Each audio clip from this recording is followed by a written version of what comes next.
Bendiciones con todos. Tema 294. Las verdades de la palabra de Dios. Hoy, Judas se ahorca, parte 2. Y utilizamos Mateo capítulo 27, versículo del 6 al 10, que dice lo siguiente. Los principales sacerdotes, tomando las piezas de plata, dijeron: no es lícito echarlas en el tesoro de las ofrendas, porque es precio de sangre. Y después de consultar, compraron con ellas el campo del alfarero para sepultura de los extranjeros, por lo cual aquel campo se llama hasta el día de hoy campo de sangre. Así se cumplió lo dicho por el profeta Jeremías, cuando dijo: y tomaron las 30 piezas de plata, precio del apreciado, según precio puesto por los hijos de Israel, y le dijeron: para el campo del alfarero, como me ordenó el Señor. Campo de sangre. A aquellos hombres no les importó lo que pudiese pasar a Judas, y este, acusado por su terrible remordimiento, arrojó las piezas de plata en el templo y salió y se ahorcó. Miren lo que dice Mateo 27:5. Y arrojando las piezas de plata en el templo, salió y fue y se ahorcó. Ahora, en estos versículos vemos la hipocresía religiosa de estos líderes. Dice: los principales sacerdotes, tomando las piezas de plata, dijeron: no es lícito echarlas en el tesoro de las ofrendas, porque es precio de sangre. Estos hombres estaban bien conscientes de que esas piezas de plata eran precio de sangre. Es decir, habían sido usadas para condenar a muerte a un hombre inocente a través de traiciones y falso testimonio.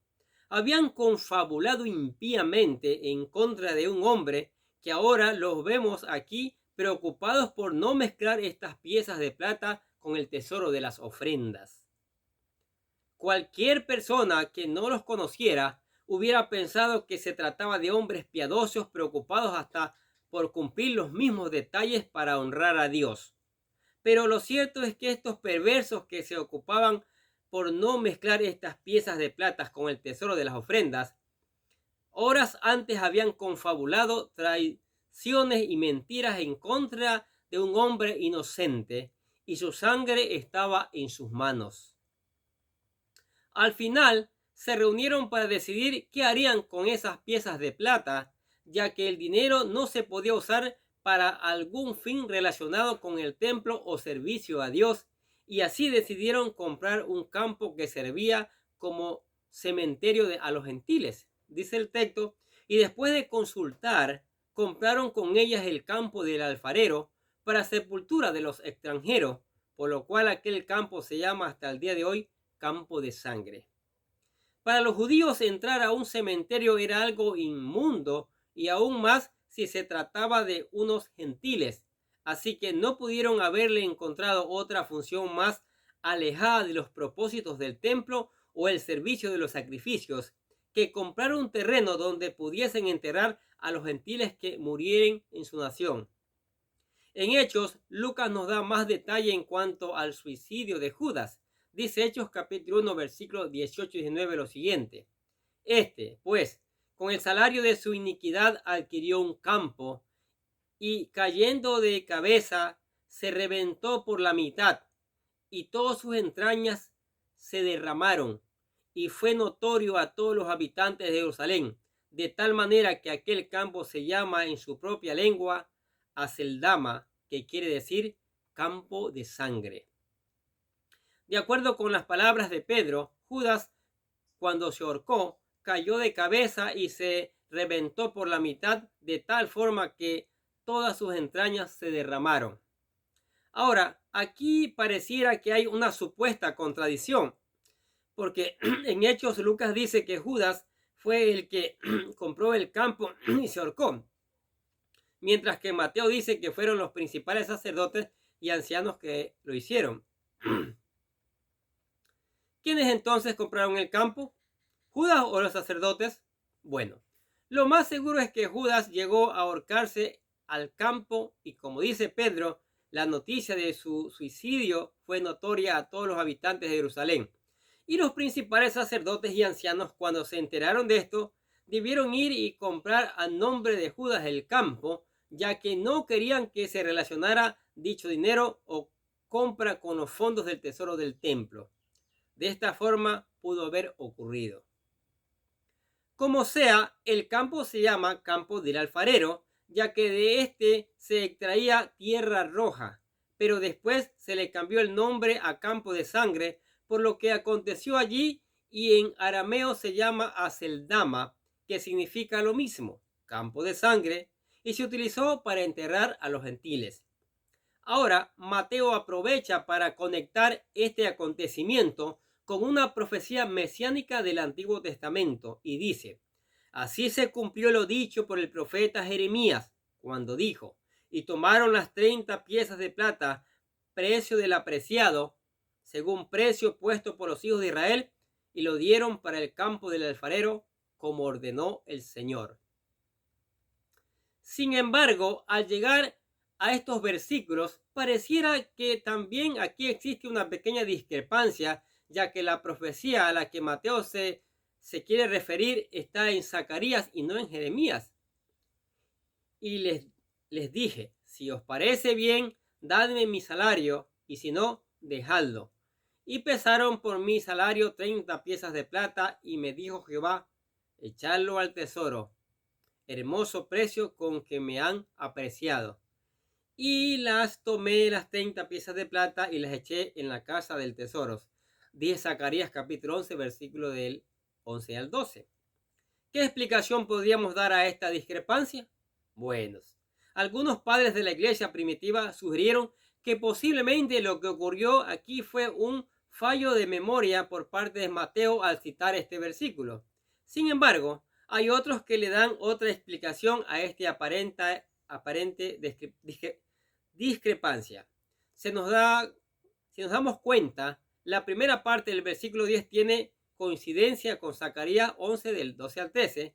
Sin embargo, no tiene ninguna correspondencia con la parte final que dice: estas piezas de plata la usaron para comprar el campo del alfarero.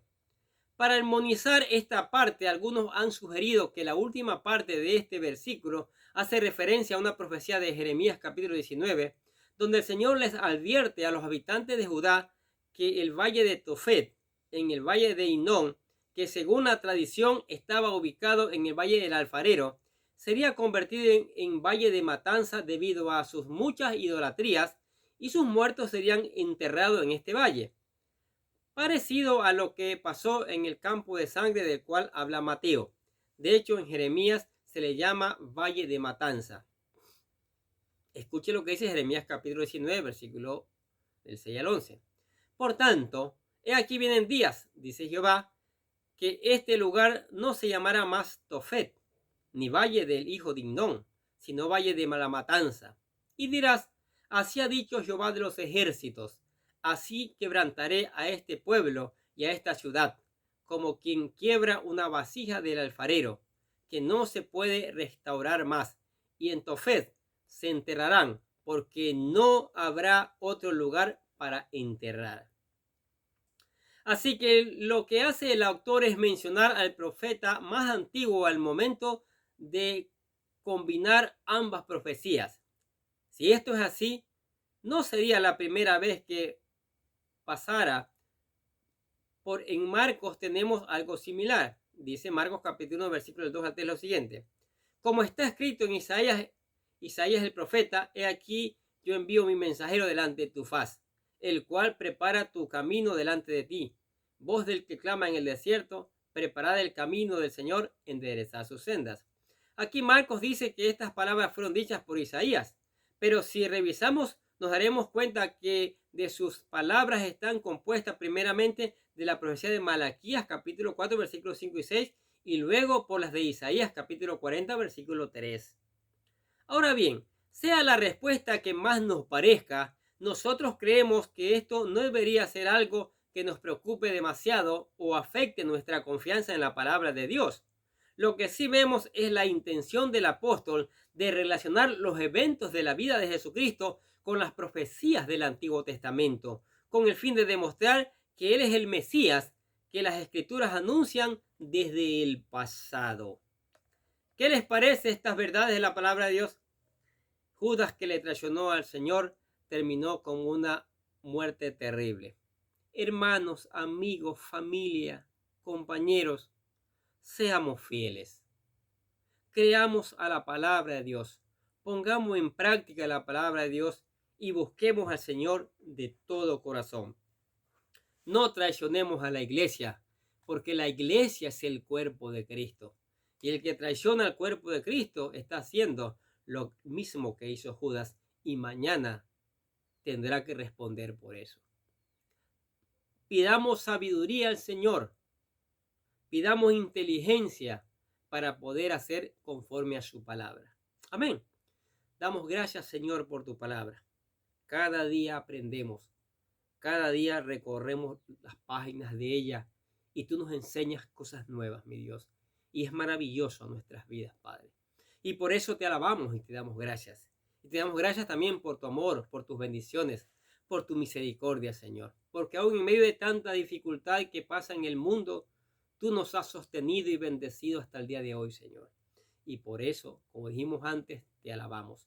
Te damos gracias por la iglesia, por la familia, por los amigos, por los discípulos, por todos los que escuchan la palabra de Dios, Señor.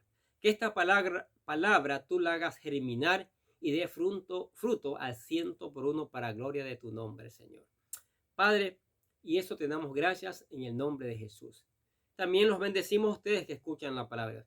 Sigamos escuchando la palabra de Dios, sigamos poniendo en práctica lo aprendido. Aprendamos a ser fiel. Y les deseamos que tengan un día lleno de bendiciones.